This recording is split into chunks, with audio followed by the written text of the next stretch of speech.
just have to read it so I know how to phrase my refusal to do it. And once I read it then, and I'd gone through the different stages of jealousy and contempt and envy and despair about my own work that I produced in the last year, I didn't want to, you know, mess around with Mark's words. So whenever something was changed, we did talk about it and say, why don't we try it this way, or why don't we try it that way, didn't we? More or less? Yeah, he's bitter, he hasn't gotten over the fact that I changed a couple of words. No, we did, hear you talk about it, because you changed lots of things.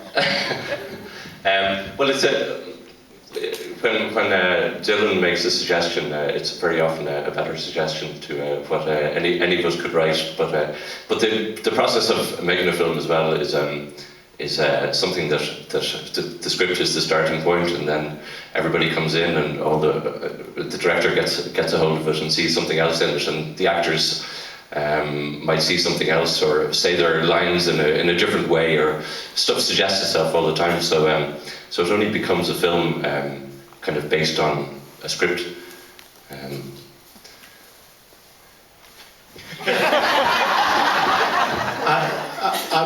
One of the great joys for me, actually, as a director, and you know, Alan and I would sit through rushes in the evening, was actually to see how the script evolved organically. You know, when good actors get hold of it, I think it's really important that you stay alive to the possibility of change, because they bring so much to it that you hadn't anticipated.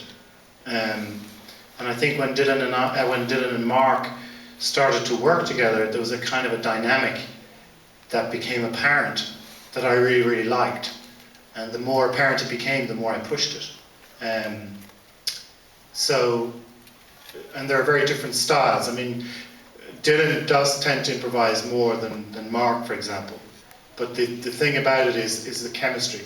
It's that the two things together, those two styles, when they merge, I think work very effectively as a duo.